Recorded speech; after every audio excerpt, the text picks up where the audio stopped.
Shalom. Saat ini saya akan membawakan renungan firman Tuhan dengan judul Menghadapi Tantangan Iman. Mari kita baca Alkitab kita di kitab Ibrani pasal 11 ayat 1. Iman adalah dasar dari segala sesuatu yang kita harapkan dan bukti dari segala sesuatu yang tidak kita lihat. Saudaraku terkasih Tuhan, iman percaya kita adalah percaya tanpa melihat. Kita percaya beriman kepada Yesus Kristus, Juru Selamat dunia ini, Bapak Ibu. Sekalipun saya dan saudara belum pernah melihat secara fisik, mata dengan mata, Yesus Kristus yang 2000 tahun lalu lahir, hidup, mati, bangkit, dan naik ke surga, yang saat ini sedang menyiapkan tempat buat saya dan saudara, kita percaya Dia akan datang kedua kalinya untuk menjemput saya dan saudara. Itulah iman Kristen, Bapak Ibu. Tujuan khotbah saya adalah supaya saya dan saudara dapat mengetahui cara menghadapi tantangan iman di tengah pandemi COVID-19 ini.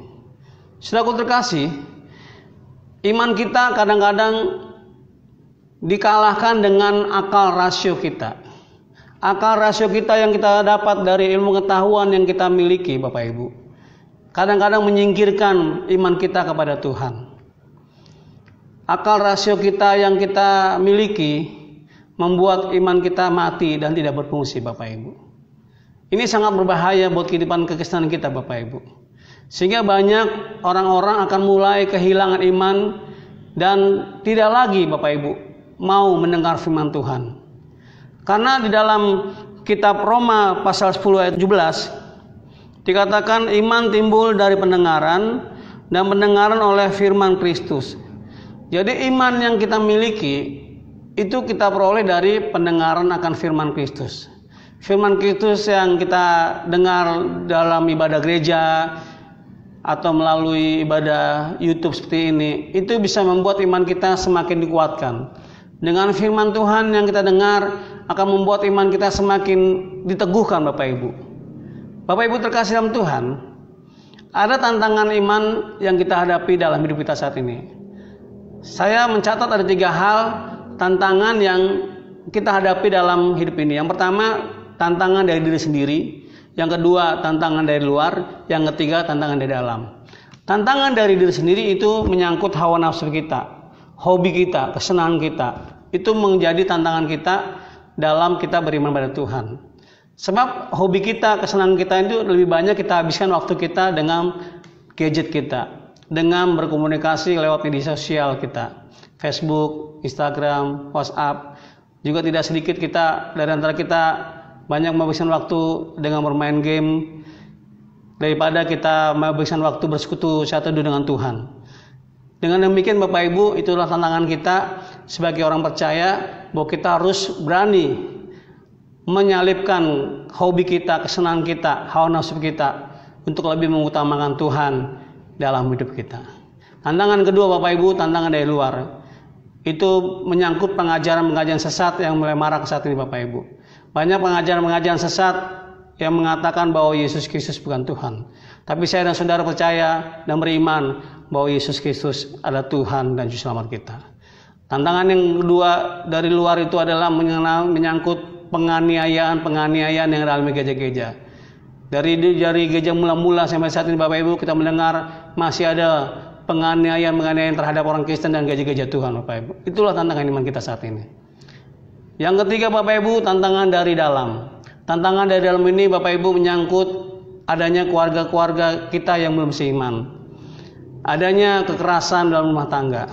Sehingga banyak anak-anak mengalami kepahitan terhadap orang tua.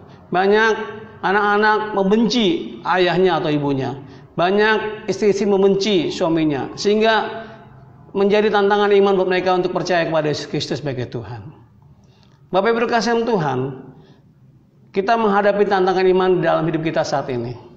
Bagaimana cara kita menghadapi tantangan iman saat ini, Bapak Ibu? Kalau kita melihat Alkitab lebih lanjut, kita akan menemukan 2 cara bagaimana kita dapat menghadapi tantangan iman dalam hidup kita. Cara yang pertama, apabila kita memandang kepada Tuhan. Dalam Kisah Rasul pasal 2 ayat 25, di sana dikatakan, Sebab Daud berkata tentang dia, aku senantiasa memandang kepada Tuhan, karena ia berdiri di sebelah kananku, aku tidak goyah. Kita meladani Daud ini Bapak Ibu, Raja Israel yang semasa hidupnya berperang melawan musuh-musuh bangsa Israel yang ingin menjajah bangsa Israel. Daud tidak gentar, tidak takut menghadapi musuh-musuh laskar-laskar yang banyak dan kuat-kuat. Kenapa Bapak Ibu? Karena dia percaya dia memiliki Tuhan Allah yang menjadi penolong dia. Dia tidak goyah, tidak gentar menghadapi musuh-musuh itu Bapak Ibu. Ini yang menjadi kekuatan kita Bapak Ibu. Ketika kita memandang pada Tuhan, kita tidak takut menghadapi masalah-masalah yang kita hadapi saat ini Bapak Ibu. Sekalipun masalah-masalah yang kita hadapi besar Bapak Ibu, tapi itu tidak membuat kita surut dalam mengiring Tuhan. Satu hal saya katakan pada Bapak Ibu, bahwa ketika kita fokus pada masalah kita yang besar, maka iman kita akan menjadi kecil Bapak Ibu. Tetapi kalau kita fokus kepada Tuhan yang besar, maka masalah-masalah kita akan menjadi kecil Bapak Ibu. Ini yang harus kita praktekkan dengan kita sehari-hari. Kita harus lebih banyak memandang pada Tuhan. Bagaimana cara kita memandang Tuhan? Melalui hubungan saat teduh dengan Dia, melalui membaca Alkitab setiap hari, melalui berdoa kepada Dia dengan tekun Bapak Ibu. Itu kita artinya mencari wajah Tuhan, mencari hadirat Tuhan. Disitulah Bapak Ibu, saya dan saudara akan dikuatkan iman kita. Kita tidak takut menghadapi dunia ini. Kenapa Bapak Ibu? Karena kita yakin Tuhan selalu ada di sebelah kanan kita, sehingga kita tidak goyah menghadapi dunia ini Bapak Ibu. Bapak Ibu dikasih dalam Tuhan, menghadapi tantangan iman saat ini, kita percaya kita harus tetap memandang pada Tuhan. Saudaraku terkasih, menghadapi tantangan iman yang kedua adalah kita tetap percaya kepada Tuhan. Kita baca di dalam kitab Ibrani pasal ke-11 ayat yang ke-7, dikatakan, karena iman maka Nuh dengan petunjuk Allah tentang sesuatu yang belum kelihatan, dengan taat mempersiapkan batra untuk menyelamatkan keluarganya. Dan karena iman itu yang hukum dunia ini, dan dia tentukan untuk menerima kebenaran sesuai dengan imannya. Bapak Ibu terkasih dalam Tuhan, kalau kita membaca kitab Kejadian pasal 6 ayat 9 sampai 22, di sana cerita tentang Nuh bersama istri, ketiga anaknya dan ketiga mantunya hidup dalam zaman dunia yang jahat Bapak Ibu. Saking jahat manusia, maka Tuhan ingin memusnahkan manusia pada zaman itu Bapak Ibu. Sehingga Tuhan menyuruh Nuh untuk membuat bahtera. Dan Tuhan berkata kepada Nuh bahwa dia ingin menyelamatkan Nuh, istrinya, dan tiga anak dan tiga mantunya, dan binatang-binatang yang hidup saat itu Bapak Ibu. Lalu Nuh membuat bahtera tepat seperti yang diberitakan oleh Tuhan. Walaupun dia melakukan itu Bapak Ibu selama 120 tahun membuat bahtera, dia tetap percaya kepada Tuhan. Saya percaya Bapak Ibu, di tengah-tengah dia membuat bahtera, dia mengalami ejekan, mengalami hinaan, dianggap sebagai orang tidak waras karena dianggap membuat bahtera di atas gunung Bapak Ibu.